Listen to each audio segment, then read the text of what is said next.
Os companheiros que estejam conosco pela internet, pedindo sempre a Jesus que nos abençoe, nos envolvendo nas vibrações da pacificação. A reunião de hoje é dedicada ao patrono da nossa casa, Leon Denis. A página foi retirada do livro Depois da Morte, tem referência em outras obras também, no Invisível, mas a página foi retirada da obra Depois da Morte. O tema do estudo e título da página, A Natureza e a Ciência. E diz Leon Denis para nós: a marcha da ciência, nas suas etapas inumeráveis, é comparável a uma subida numa região de altas montanhas. À medida que o viajante escala as inclinações árduas, o horizonte se alarga em torno dele. Os detalhes do plano inferior fundem-se num vasto conjunto, enquanto que ao longe abrem-se novas perspectivas. Quanto mais sobe, mais o espetáculo adquire amplidão e majestade. Assim, a ciência, nos seus progressos incessantes, descobre a cada passo domínios ignorados. Sabe-se como nossos sentidos materiais são limitados, como é restrito o campo que abarcam. Além das luzes e das cores percebidas pela nossa vista, há outras luzes, outras cores, cujas reações químicas demonstram a existência. Da mesma maneira, nosso ouvido apenas percebe as ondas sonoras entre dois extremos, acima ou abaixo, muito agudas ou muito graves. As vibrações sonoras não influenciam mais o nervo auditivo. Se nosso poder visual não tivesse sido aumentado pelas descobertas da óptica, o que saberíamos do universo na hora presente? Não somente ignoraríamos a existência dos longínquos impérios do éter, onde os sóis sucedem aos sóis, onde a matéria cósmica, nas suas gestações eternas, cria os astros aos milhões, mas nada saberíamos ainda dos mundos vizinhos mais próximos da Terra. Gradualmente, e de idade em idade, o campo das observações estendeu-se. Graças à invenção do telescópio, o homem pôde explorar os céus e comparar o globo medíocre em que habita aos gigantes do espaço. Mais recentemente, a invenção do microscópio abriu-nos um outro infinito. Em toda parte, em torno de nós, nos ares, nas águas, invisíveis aos nossos olhos fracos, miríades de seres pululam, agitam-se em turbilhões assustadores. O estudo da constituição molecular dos corpos tornou-se possível.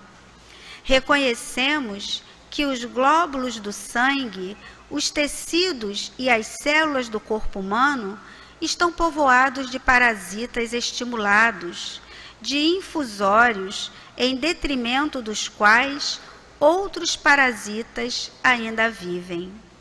Ninguém pode dizer onde para o fluxo da vida. A ciência progride e cresce, e o pensamento, incitado, eleva-se para novos horizontes.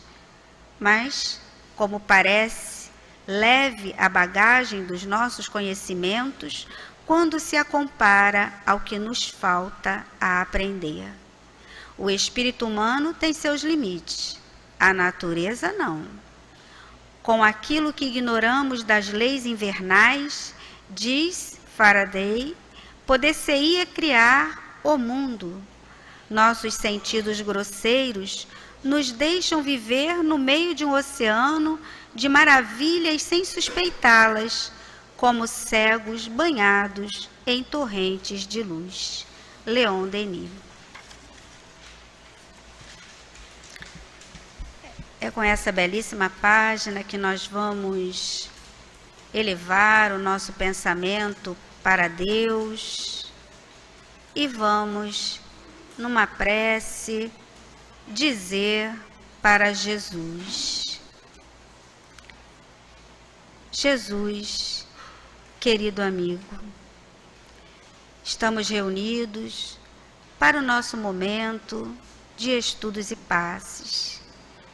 É sempre com alegria e gratidão, querido amigo, que nos reunimos na Casa Espírita, através da mídia, para que possamos juntos, em sintonia com os nossos guias, com os benfeitores espirituais, podemos estudar um pouco mais de nós, do teu Evangelho, para que possamos ir renovando pouco a pouco as nossas forças espirituais.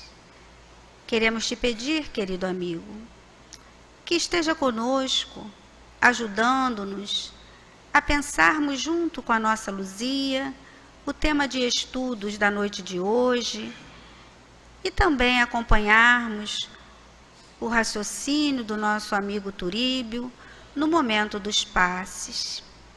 É assim, querido Jesus, que em teu nome, em nome de todos esses benfeitores que aqui estão junto a nós, em nome de Kardec, o codificador da doutrina espírita, em nome desse patrono amorável que nos acolhe, mas acima de tudo, Jesus, em nome de Deus, pedimos a permissão para darmos por iniciada a nossa noite de estudos e passes. Te pedindo ainda, amigo, que para a nossa segurança permaneça conosco. Graças a Deus. Então, amigos, vamos abraçar a nossa querida Luzia. Já estávamos com saudade dela, né? Vamos falar isso em segredo, coletivo.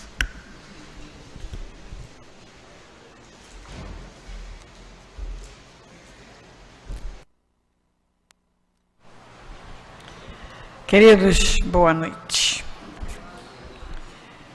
Vamos fazer uma correção na folhinha. A frase de Faraday sofreu uma interferência aí do corretor, provavelmente. Com aquilo que ignoramos das leis universais, não invernais. Poder-se-ia criar o mundo. O inverno há de ter suas leis, mas não é o caso aqui. Bom, a questão da ciência no corpo da doutrina espírita é fazer parte desse tripé. Então, doutrina espírita é ciência, filosofia e religião. A nossa aproximação da doutrina espírita, o nosso encontro e a nossa vivência com a doutrina espírita passa muito pelas nossas características pessoais. Então, tem pessoas que têm um interesse bastante acentuado pelos aspectos científicos, como o homenageado da revista, o Palhano Júnior, né? E muitos outros. Outras pessoas se detêm mais na questão filosófica, nas questões filosóficas, dentro dessa proposta de entender a vida e de dar respostas às célebres perguntas: quem eu sou, de onde eu venho, o que eu estou fazendo aqui. Tem pessoas que não têm a menor curiosidade de saber isso, né? Mas tem outras que precisam encontrar respostas para essas perguntas que façam sentido e que deem sentido à sua vida, às suas lutas, aos seus movimentos, às suas buscas, enfim, se atém bastante à parte filosófica. E tem aqueles que vivenciam prioritariamente o caráter religioso, ou seja, a parte que nos convida à prece, a parte que nos convida ao amor ao próximo, à prática do bem, né, em todas as suas manifestações. E você pode ver por aí que cada uma dessas partes é legítima em si mesma.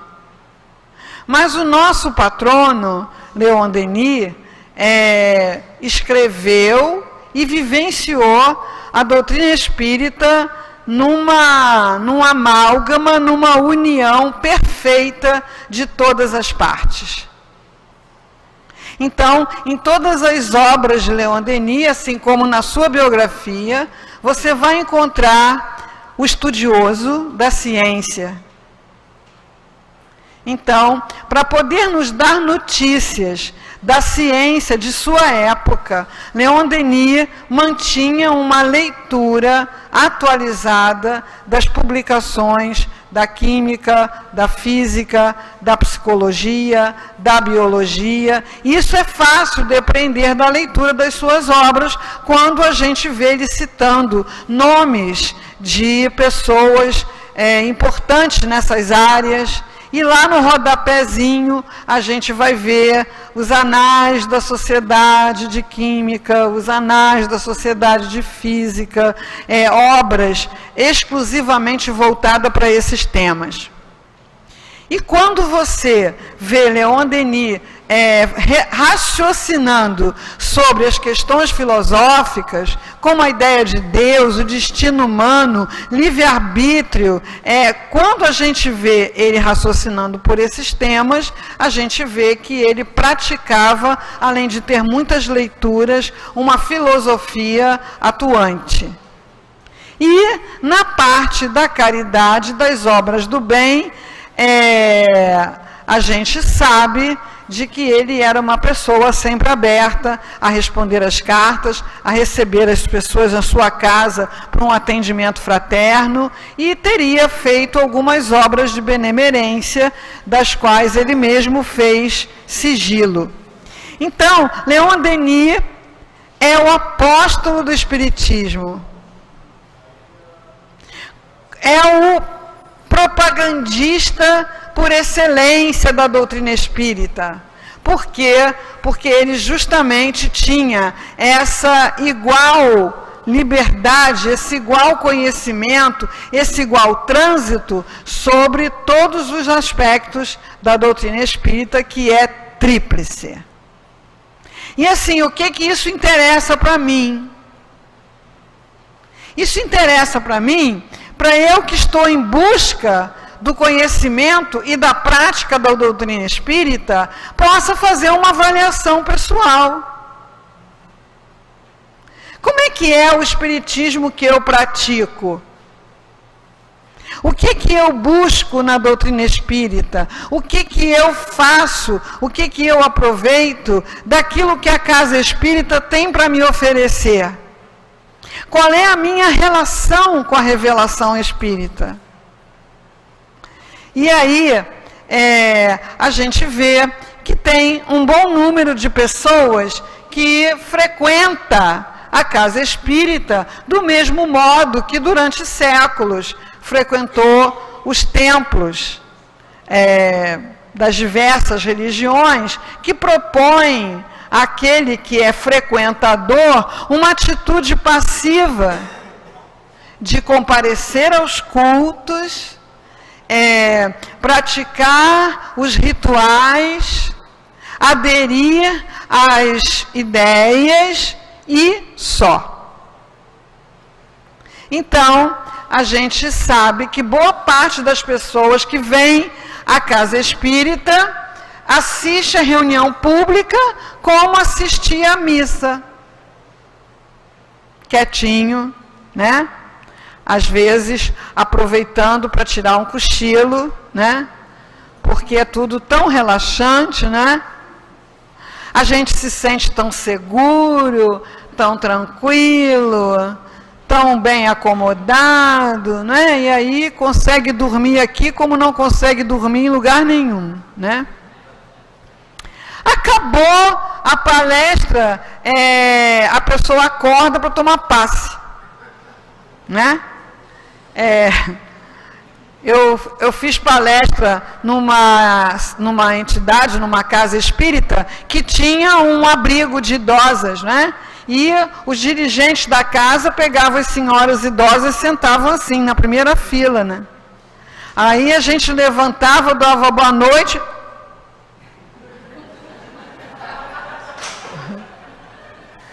E quando acabava, parecia que alguma coisa acordava ela. Acabou a palestra.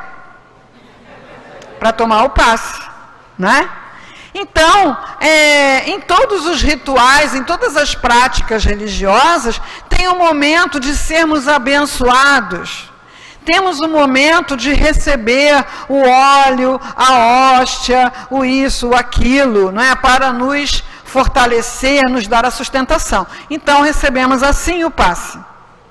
Recebemos de forma passiva, porque o que tem para eu fazer? Nada, só ficar aqui que eu vou receber o passe. Depois a gente sai, bebe a aguinha, né? A água fluidificada, e já sai com cara de santo.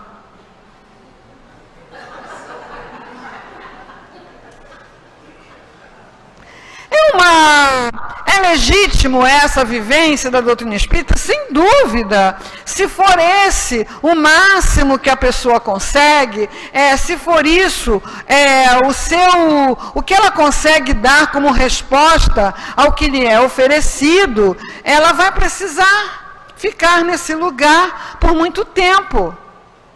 E às vezes, a proposta de uma casa, como a casa de Leon Denis, por exemplo, a pessoa fica enjoada. Não, ela quer um negócio mais animado, esse centro é fraco.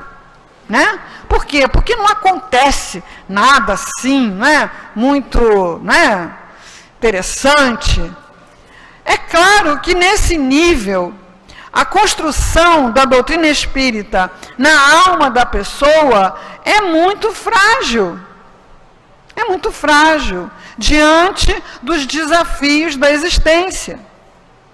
Então, a existência nos desafia, nos cutuca o tempo todo, porque nós não viemos a passeio, nós não viemos a lazer, nós não viemos descansar. Pelo contrário, nós viemos aprender, lutar, conquistar novos valores, novas habilidades. Então, nós somos permanentemente cutucados pelas mudanças que acontecem na nossa família, no nosso corpo, na nossa cidade, no mundo. E aí, como é que eu lido com isso? Aí entra a filosofia. A filosofia é que tem material para nos alimentar a mente, para poder dialogar com essas mudanças, com essas alterações, com essas novidades que nem sempre a gente deseja receber. Então, nós vivemos numa época de informação intensa e permanente, como nunca aconteceu. E isso nos causa desconforto, nos causa incômodo. Para quê? Para que a gente viva atormentado, para que a gente viva reclamando de ter essas informações, para que a gente reclame da televisão, do WhatsApp, que todo mundo quer nos dar essas informações que a gente não pediu, ficamos reclamando. Nos abandonamos a absorver toda e qualquer informação que nos chega, ou dialogamos filosoficamente com elas. Então, a doutrina espírita nos dá material para nós dialogarmos com as informações que nos chegam, e assim nós amadurecemos o pensamento. Então, comum que as pessoas cheguem para nós para falar de como a vida está difícil, como acontece coisa ruim, né? Como acontece coisa ruim hoje em dia. Em algum momento da nossa história, da humanidade, não aconteceram coisas ruins? Mas antes era menos, né? Pegadinha. Antes era menos divulgado e em alguns lugares antes tinha menos gente para fazer coisa ruim. As distâncias não eram vencidas com a facilidade que são vencidas hoje. Eu ainda peguei uma época em que estava acontecendo uma guerra lá em algum lugar do planeta e o máximo de imagem que a gente tinha naquele momento era uma foto, e uma foto ruim, uma foto transmitida por sinais de rádio, e a gente via aquilo e pronto. Hoje nós vemos uma guerra acontecendo em tempo real. Então, a informação, as conquistas tecnológicas do nosso tempo estão nos desafiando a filosofar.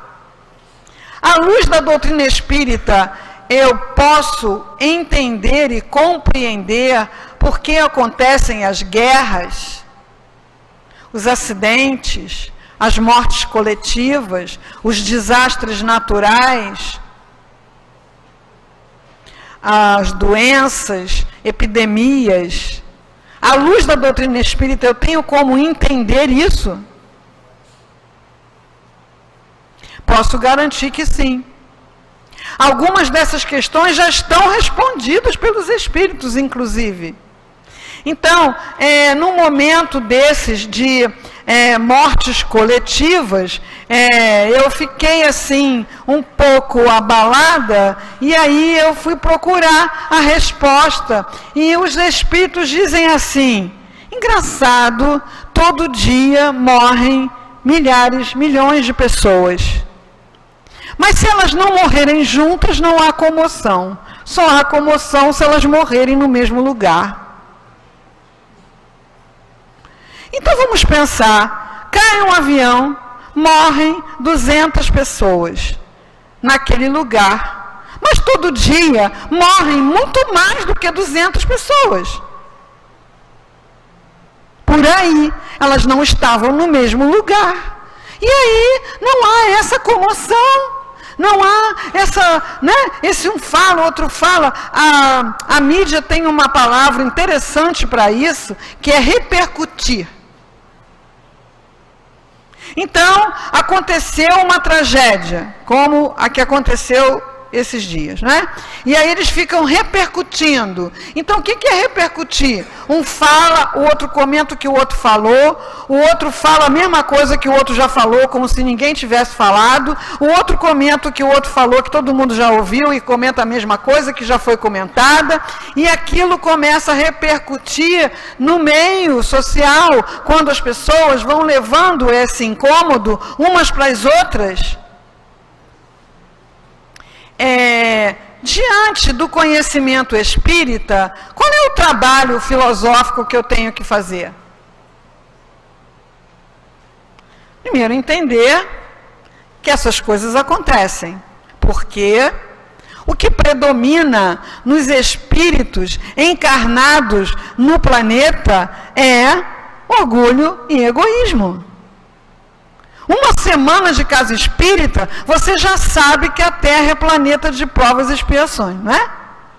Planeta de provas e expiações não é lugar para reencarnação de almas sublimes. As almas sublimes que reencarnam aqui, reencarnam em missão. Por isso são tão poucas. Tem algum na sua família?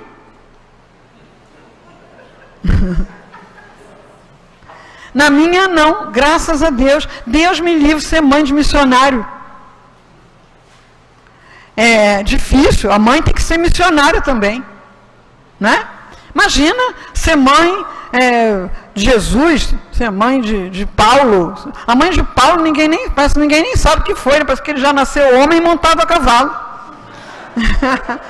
Mas Paulo de Tarso tinha mãe. E essa mãe deve ter sofrido horrivelmente, sem notícia desse filho. O filho saiu daqui para pegar esse pessoal e sumiu. Onde é que ele está? E o que ele está fazendo da vida?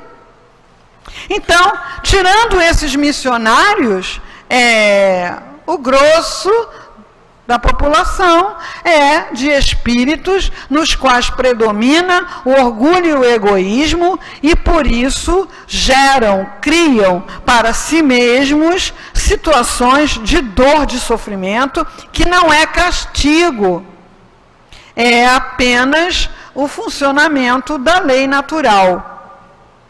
Usando um exemplo bem simples, se você usar na sua alimentação coisas que sabidamente fazem mal a todo mundo, e particularmente a você que tem uma fragilidade, e você resolver comer essas coisas, você vai passar mal. Por quê? Porque Deus está castigando. Você não sabia que não podia comer isso? Agora tu vai sentir dor de cabeça, ficar enjoado, vou ter dor de barriga. Não, é lei natural. No momento em que aquelas substâncias começam a circular no corpo, começam a causar aqueles efeitos. E se você faz isso uma vez, o seu corpo tem mecanismos de se reequilibrar. Agora, se você faz isso todo dia, esses sinais de que aquilo não está sendo bem acolhido vão aumentar gradativamente. Até que vai chegar uma hora que vai ter uma situação emergencial ou uma desencarnação, e muita gente vai dizer assim: como é que pode? Ainda ontem estava tão bem. Quem disse que ontem estava bem? Né? Então, se você... Antigamente se dava muita festa em casa, né? Hoje em dia é difícil, né? Só faz lá casa de festa, suja lá, né? Mas eu sou daquele tempo também que juntava a mulherada tudo para encher empadinha, né? Linha de produção. Uma forra a forminha, a outra bota o camarão, a outra tampa, a outra passa o ovo, a outra bota no tabuleiro, né? Você dava uma festa em casa, no dia seguinte parecia que tinha tido uma guerra ali, uma explosão, né? Aí, bora fazer faxina, limpa, bota tudo em ordem. Quando vai ter outra festa? Ano que vem, ok. Agora, se você for dar festa toda semana, vai esgotar as possibilidades de se manter a ordem, a limpeza, o bom funcionamento da casa. Né? Então, a lei natural funciona assim. Então, quer dizer que todo mundo que está no momento de uma catástrofe, naquele lugar, tem um compromisso perante a lei para estar ali? Todo mundo não. Mas todo mundo que está ali mereceu reencarnar aqui, aonde essas coisas acontecem.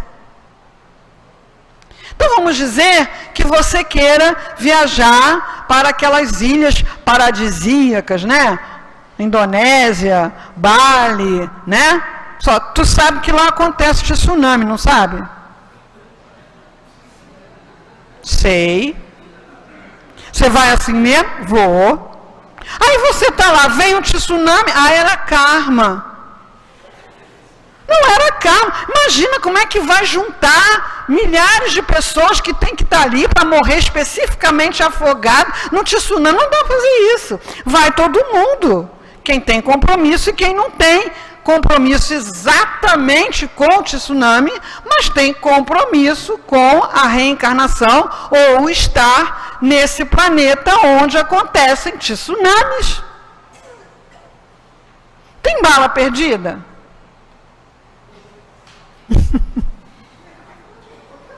Não, você está escolhendo viver num lugar onde as pessoas trocam tiros. Tem bala perdida não. Muda para Santo Antônio do Aventureiro. Você já ouviu falar que alguém foi atingido por uma bala perdida em Santo Antônio do Aventureiro? Em Varriçai? Em Passa Três? Não, você quer morar aqui, né? Você escolheu morar aqui. Não, eu não escolhi, mas como é que eu vou fazer? Então, você está escolhendo porque você não quer pensar em como fazer e nem quer estar disposto a fazer essa mudança, né? Eu gosto muito de, com certos intervalos, ir para um lugar assim, né? Quieto. 3.000 pessoas, né? Assim, bem longe uma da outra, né? Você ouve o grilo, você vê o céu estrelado. 5 dias é um espetáculo.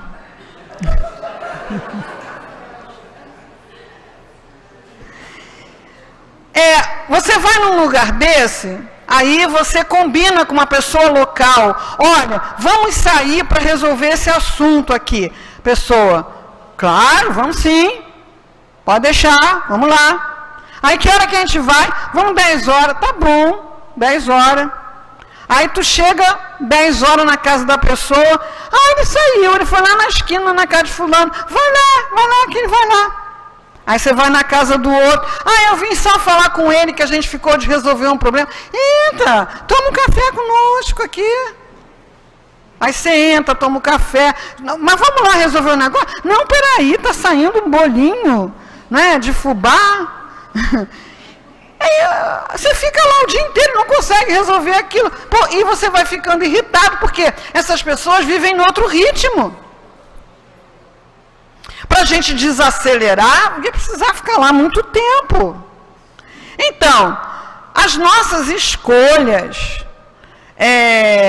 nos atraem para os lugares, para as pessoas, para as famílias, afins com as nossas escolhas. E como é que eu trabalho essa ideia? Trabalho essa ideia assim. E que questões isso resolve na minha alma? Na minha alma isso resolve a sensação de estar perdido no espaço, de estar sozinho no mundo, de cada um por si, de que injustiças acontecem, de que Deus não existe, ou então Deus tem uns eleitos lá, umas pessoas privilegiadas, os outros que se danem, que eu vivo perseguido pela fatalidade, que a qualquer dia pode acontecer isso, pode acontecer aquilo.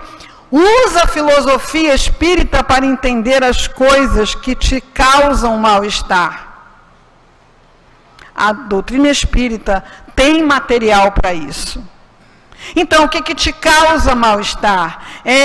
A guerra, a fome, a doença, a perda do ente querido, a tua própria desencarnação. O que é que te assusta? Estuda e treina pensar. Porque a gente vai aos livros, a gente encontra as respostas, mas se nós fazemos o exercício de filosofar, nós conseguimos fazer essas relações por nós mesmos.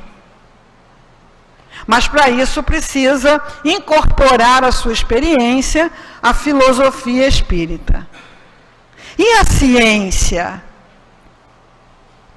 Até um certo momento da história da humanidade, a religião se tornou inimiga da ciência. Porque a religião, enquanto construção humana, não atendendo às suas revelações. Porque as revelações vieram por missionários em diferentes culturas, usando a linguagem daquela cultura.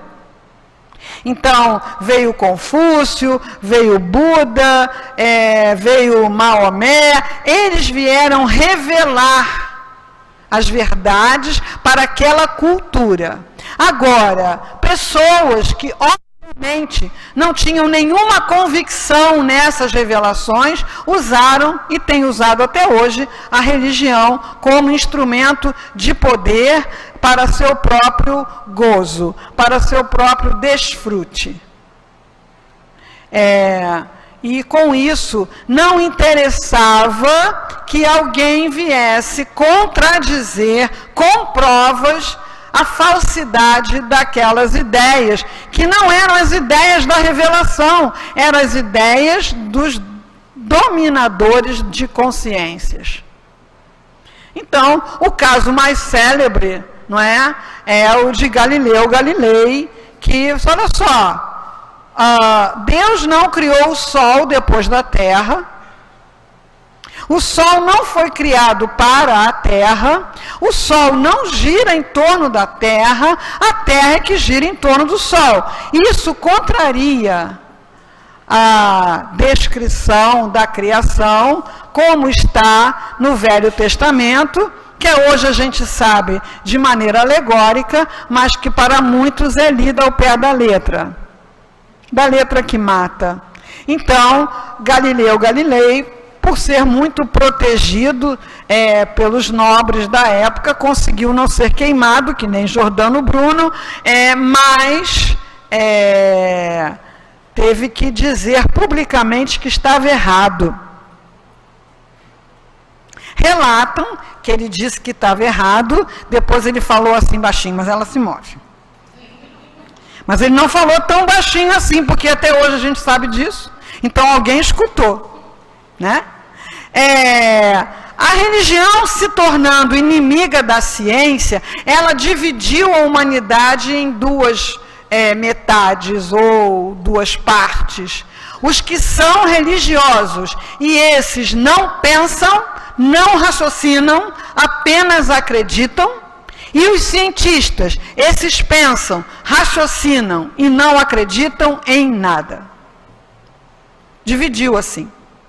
A doutrina espírita veio num momento em que esse pensamento materialista ganhava força, começava a ganhar força, a força que tem hoje e que responde pelas grandes doenças da nossa humanidade, pela destruição da natureza, pela exploração dos mais pobres, pelo comércio da guerra, tudo isso, pelo consumismo, pelas drogas, tudo isso é filho do materialismo.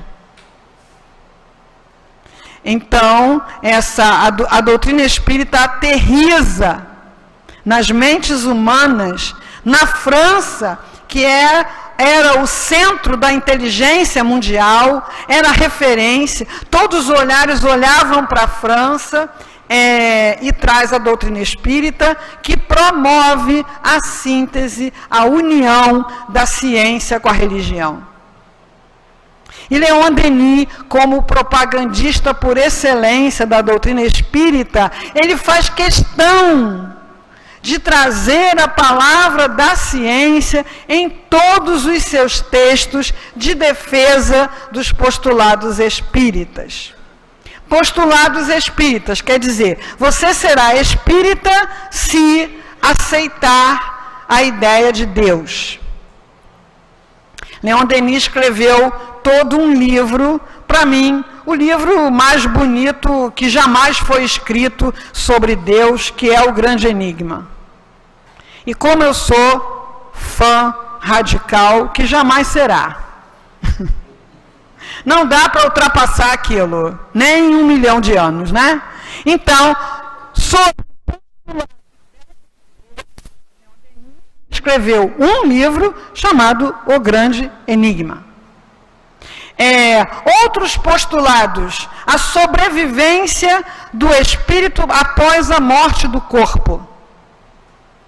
E a mediunidade. Leon Denis escreveu No Invisível, estudando as provas da sobrevivência e o funcionamento da mediunidade. O problema do destino humano, que é regido pelas leis morais. Então, espírita que pensa que está tudo cada vez pior. Espírita que pensa que o universo está a matroca, não é espírita. Essa posição é antidoutrinária. Eu posso, em algum momento, achar que as coisas estão piores, mas eu preciso ter certeza que o erro está na minha interpretação dos fatos. Preciso pensar melhor, preciso conhecer mais. Então, Leon Denis escreveu O Problema do Ser e do Destino, aonde cada capítulo tem quantidades maciças de informação científica daquela época. Algumas delas hoje não têm mais validade, foram mudadas. Então, por exemplo, a gente vai ver muito Leon Denis se referir ao éter. Não era aquele éter que não tem mais, que a gente usava em curativo, né? Era o que os cientistas diziam que havia entre os astros, o éter. Depois do éter, a ciência evoluiu para o vácuo. E depois do vácuo, a ciência está evoluindo para a matéria escura. Então, se Leon Denis estivesse escrevendo hoje, ele ia falar em éter? Não, ele ia falar em matéria escura. E ele ia estar se apoderando vorazmente de documentários, de livros, de palestrantes que tratam da questão científica pura e simplesmente, e principalmente daqueles que já estão no próprio meio científico promovendo essa síntese. Eles mesmos já estão trazendo essa associação que Leon Denis suava a camisa para nos trazer. Por exemplo, Leon Denis ficou encantado com a descoberta do raio-x, por Röntgen. Por quê? Porque antes do raio-x e também da radioatividade, descoberta e estudada pelo casal Curie, a ideia que nós tínhamos é que a matéria era algo impenetrável. A matéria era alguma coisa maciça, porque isso nos informa os nossos sentidos. Quando eu olho para uma parede, ela me parece impenetrável. Aí, você vai fazer um raio-x de tórax, né?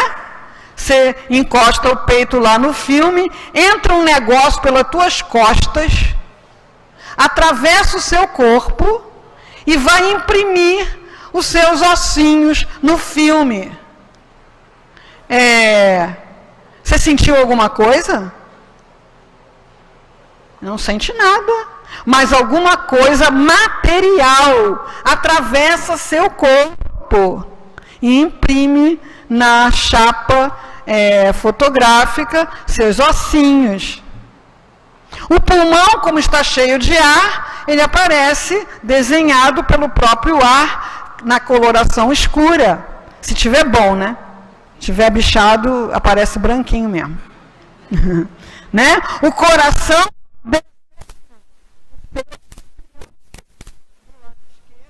e mais raramente do lado direito. Então, assim, Leon Denis ficou fascinado com isso. Com a descoberta dos raios catódicos por William Crookes, que era espírita.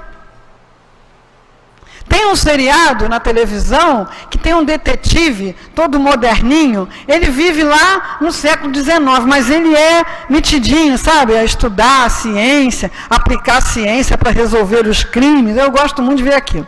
Aí apareceu William Crookes nesse seriado, gente. William Crookes foi lá na cidade desse detetive fazer palestra sobre espiritismo. E esse detetive é muito católico. Quando ele vê um cadáver, ele faz assim.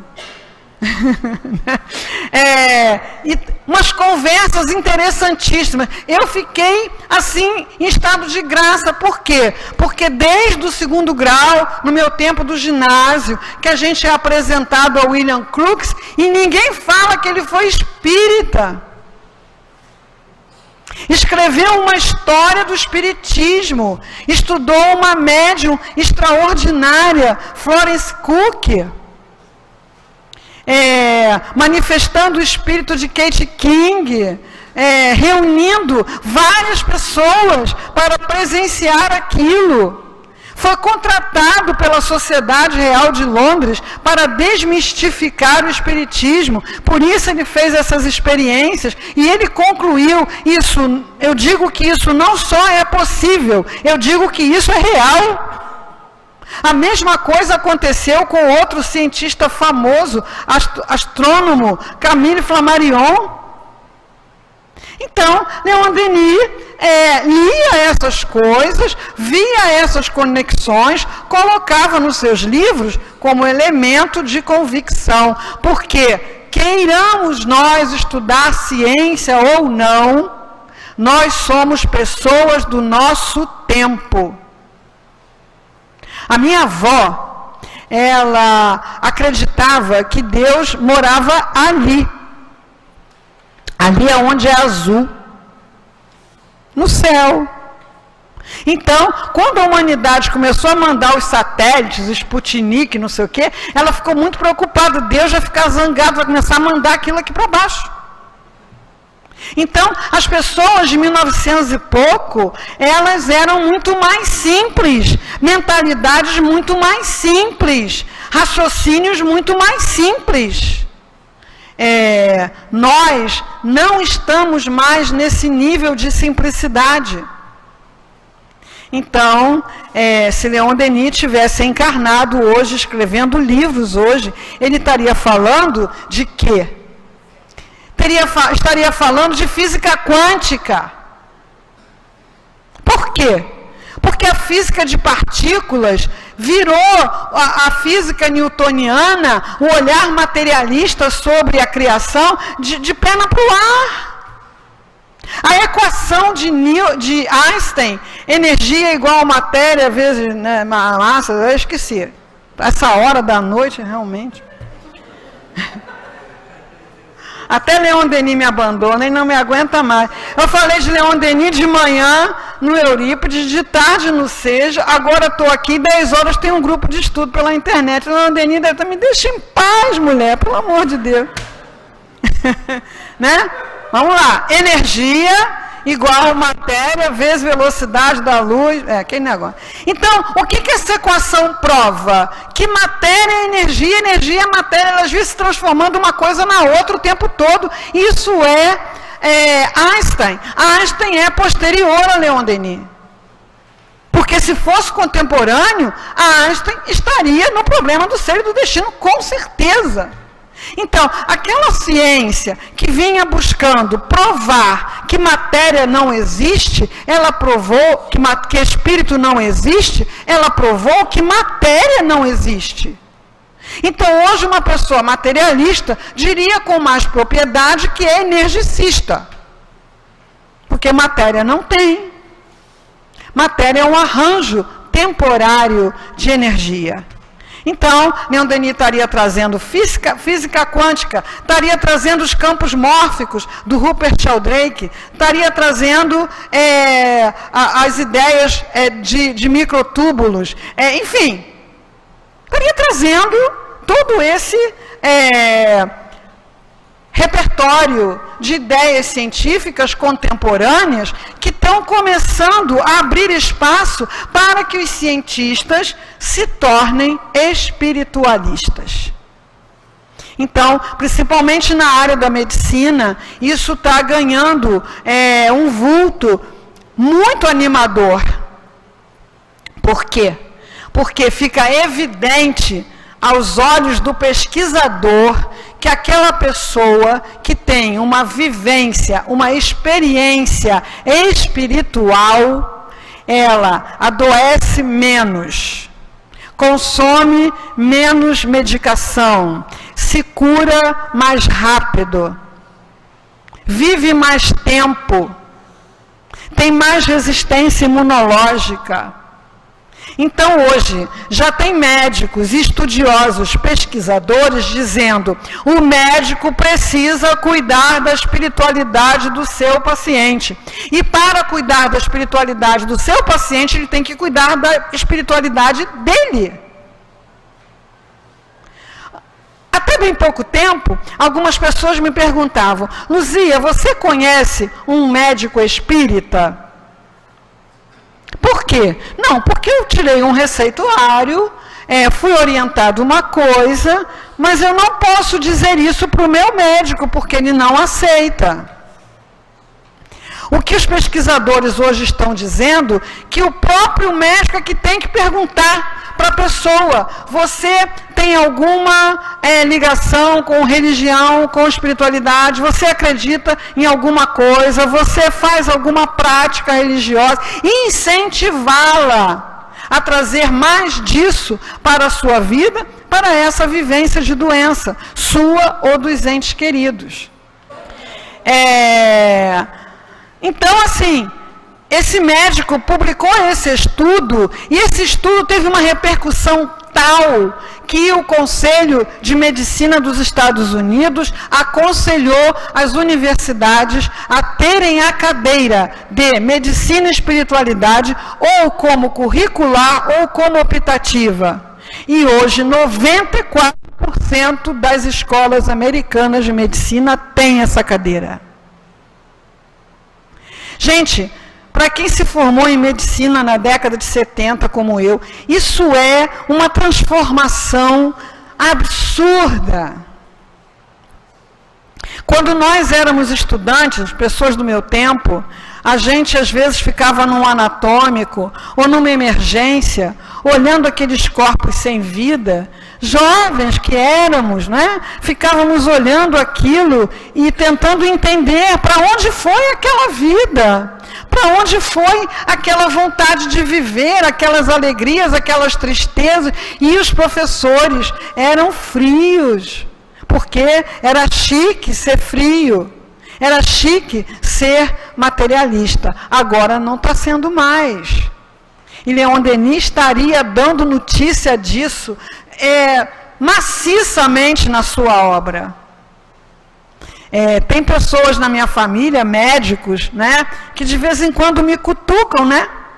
Então, uma dessas pessoas que me cutuca mais proximamente, né, me cutuca porque eu não vou para ninguém para dizer você tem que acreditar, não, nada disso. Mas quando eu tenho opinião, quando me pedem opinião, a minha opinião é espírita. Não posso ser hipócrita de ser espírita e ter opinião materialista. Então, se estão falando, por exemplo, que bandido bom é bandido morto, eu tenho que dizer que nós não temos o poder de matar ninguém. E que bandido desencarnado é muito mais perigoso. Aí, o que dizem para mim? Ih, você com essas ideias, sei lá, né? Então, essa pessoa falou assim para mim, lá vem você com esse misticismo. Aí eu digo, tá bom, místico quer dizer misterioso. E a vida que se desdobra diante de nós nos diferentes planos é muito misteriosa, não é pouco, não, é muito. E aí no dia seguinte chegou uma revista médica lá em casa, do Hospital Procardíaco, hospital de ponta, hospital de alta tecnologia, hospital de cabeçudos. Artigo de capa, Medicina e Espiritualidade, pelo Dr. Roberto Sporcati. Aí eu tive que, ter meu momento, Digo, que interessante, misticismo.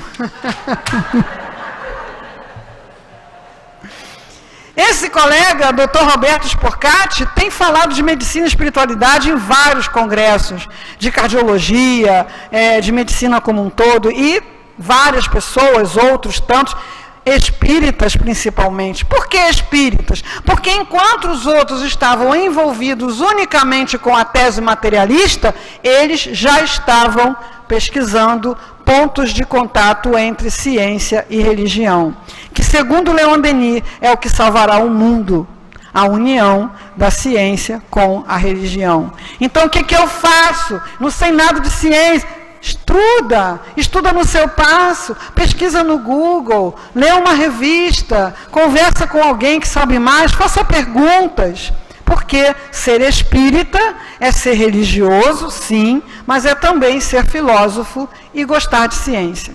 Obrigado, queridos, pelo carinho.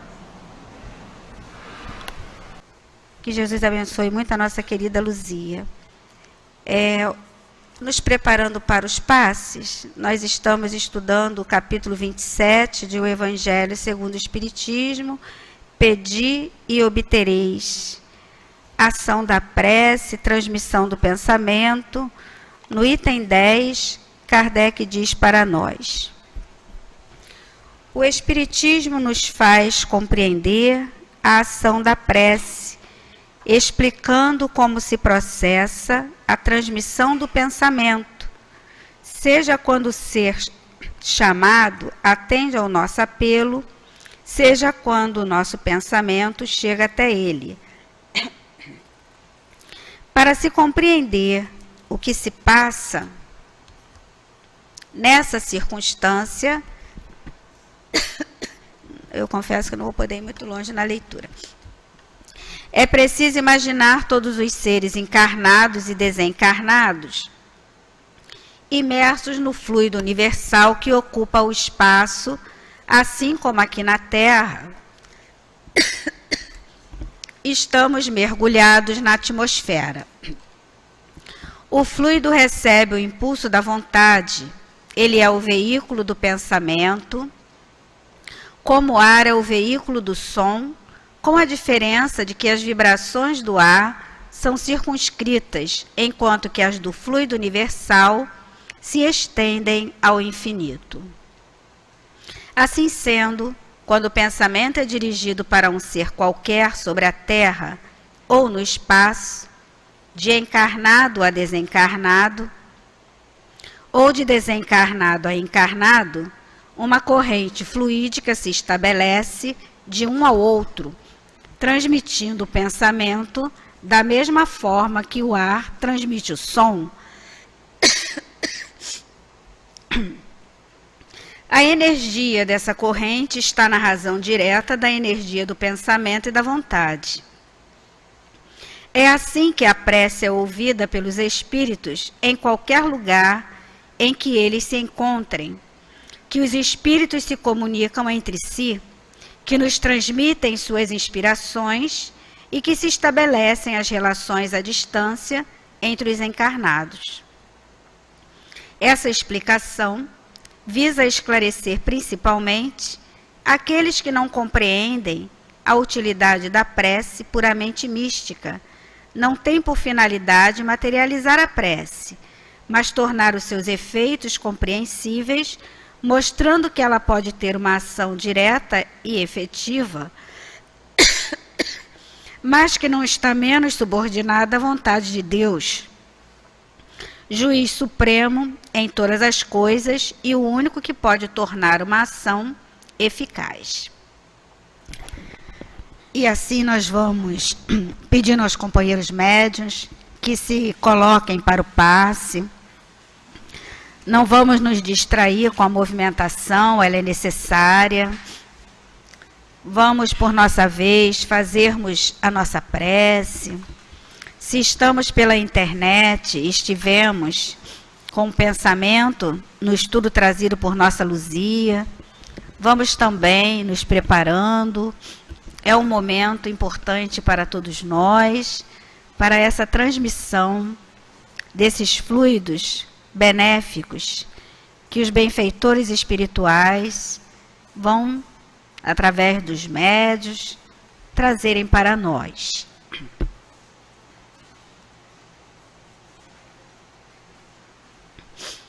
Vamos sempre agradecer muito pela vida, pela oportunidade que estamos tendo de estarmos conhecendo um pouco mais desse intercâmbio entre o visível e o invisível. Como diz a espiritualidade para nós no Livro dos Espíritos, a finalidade é essa, mostrar para nós que esse intercâmbio existe. Querido Jesus, estamos reunidos para o nosso momento do passe e agradecemos, Senhor, pedindo que abençoe os companheiros médiuns, os guias presentes e que possamos receber aquilo que o teu coração, através desses benfeitores, oferecerá para cada um de nós. Graças a Deus. Graças a Deus. Nesse momento, então, possamos estar em tranquilidade, em paz em nossos corações, facilitando dessa maneira essa importante ligação com os nossos mentores, com os nossos anjos guardiães, com esses espíritos amigos da casa de Leon Denis, trazendo-nos o benefício dessa energia que a todos nos beneficiam. O estudo do Evangelho da noite de hoje vem ao encontro dessa necessidade de nós compreendermos a eficácia e a profundidade dos ensinamentos de Jesus.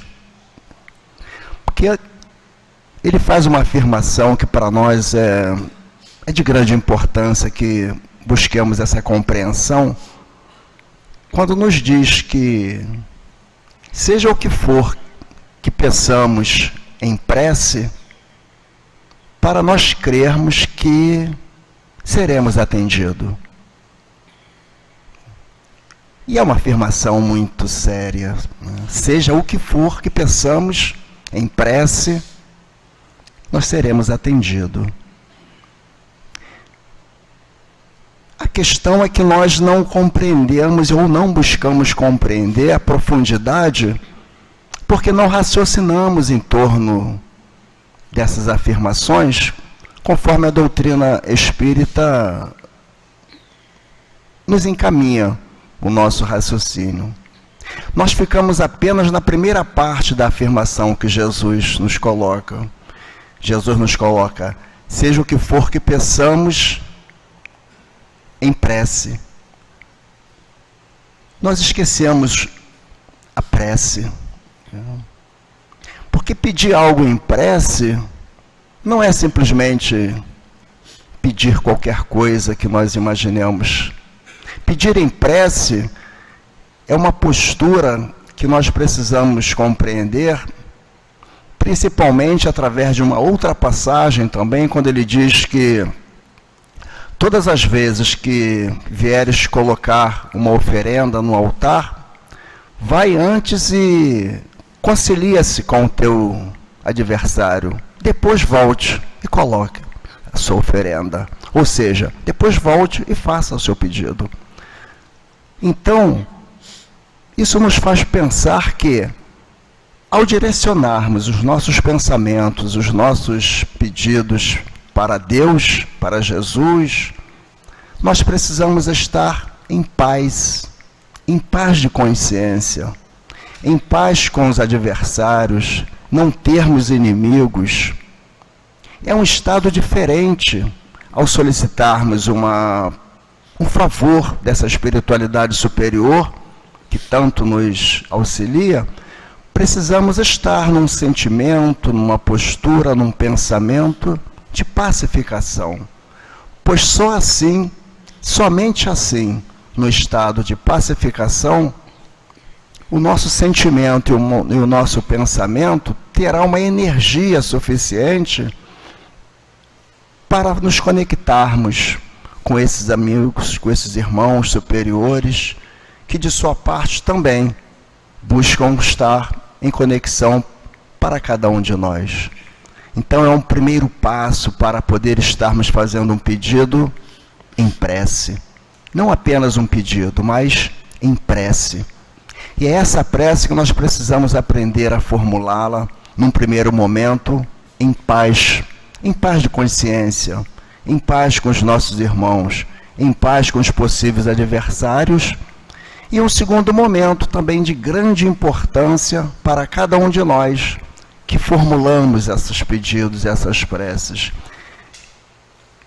É a receptividade, é o retorno, é a forma como nos vem a resposta dessa prece. Porque a afirmação não é que nós pediremos e obteremos. Pois bem, a resposta vem. A resposta sempre vem. Por isso é que pedi e obtereis. A questão é que nem sempre nós estamos preparados. Nem sempre nós estamos predispostos. Nem sempre estamos em paz conosco mesmo, em harmonia, para poder recepcionarmos as respostas que vêm. E são respostas sutis. elas vêm pelo pensamento, elas vêm pelo sentimento, elas vêm pelas intuições, mas vêm. Mas para que percebamos essas respostas, precisamos estar em paz, em harmonia, para sentir os pensamentos suaves que esses amigos superiores dirigem para nós. Então, num primeiro momento nós estarmos em paz, para podermos estar preparando-nos, essas vibrações harmoniosas em direção a Deus, em direção aos espíritos superiores. Num segundo momento, continuarmos nesse estado de tranquilidade, para podermos recepcionar. E num terceiro momento, que é o de grande importância, é aceitar. Aceitar que os desafios que nós enfrentamos em nossas vidas, muitos deles foram solicitados por cada um de nós para o nosso benefício, enquanto espíritos que somos. Benefícios não materiais, não transitórios, não momentâneos, mas aqueles verdadeiros benefícios que todos nós recepcionamos após formularmos em prece. Que Jesus nos abençoe e desperte a cada um de nós para essa realidade maior espiritual. Graças a Deus. Graças a Deus, Jesus, por tudo que nós aqui recebemos, através do estudo, através desse momento dos passes. Mas, pedintes que somos, queremos também te pedir, querido amigo, que nos ajude nessa pacificação tão necessária para que possamos levar conosco tudo isso que nos foi oferecido através dos benfeitores espirituais. Ajuda-nos a acreditar que não estamos sós, que as nossas lutas fazem parte da nossa história, mas que a vitória é o resultado final para cada um de nós, encarnados e desencarnados. Que possamos levar esse sentimento conosco, que és o guia das nossas vidas, e que Deus é o Pai de bondade, de justiça e amor. E é assim, Jesus, gratos, com esperança, que nós queremos pedir a permissão para irmos encerrando mais esta noite, oferecida para cada um de nós nesta casa tão querida. Mas estende, Senhor, as tuas vibrações pacificadoras por cada recanto desta nossa casa querida. E ajuda-nos, junto a esses benfeitores, a renovarmos as nossas forças espirituais. Que seja em teu nome, Jesus, agradecidos aos guias particulares de cada um de nós, a esses condutores da humanidade, mas acima de tudo, a Deus, pedimos a permissão para encerrarmos esse nosso momento de estudos e paz. Para nossa segurança, continue a caminhar conosco, querido amigo. Graças a Deus. Muita paz, amigos.